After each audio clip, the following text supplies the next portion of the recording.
Hi, I'm Sadie Childs, and this is my This I Believe essay titled, This I Don't Believe.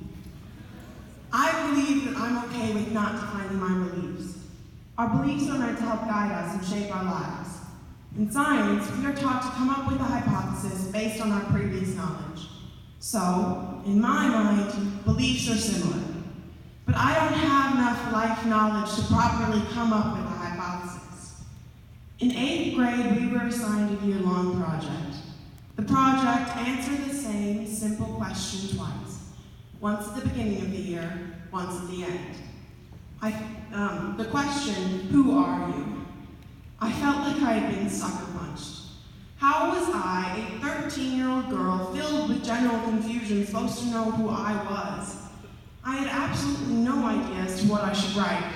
All I could think was, how in the world am I possibly going to be able to fill out this page?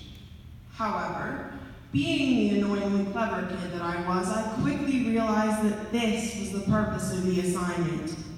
The teacher didn't expect us to be able to fill up the page and to fully comprehend our tiny psyches. They knew we were still figuring it all out.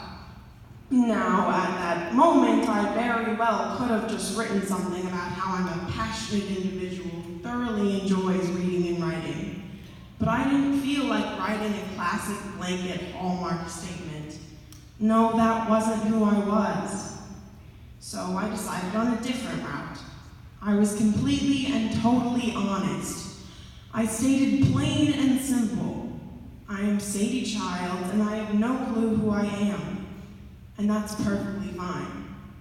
Even then, the one thing that I knew with absolute certainty was that I was completely uncertain of who I was.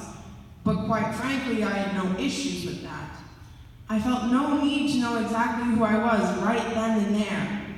If I had come up with some simple, idealistic version of myself to write down on that piece of paper, it would have been a lie. That wasn't what I wished to do.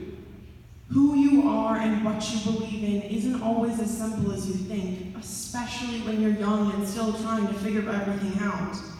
You can't always sum everything up quite as neatly as you ought to. Every day you gain new information and experience that can completely shift your point of view.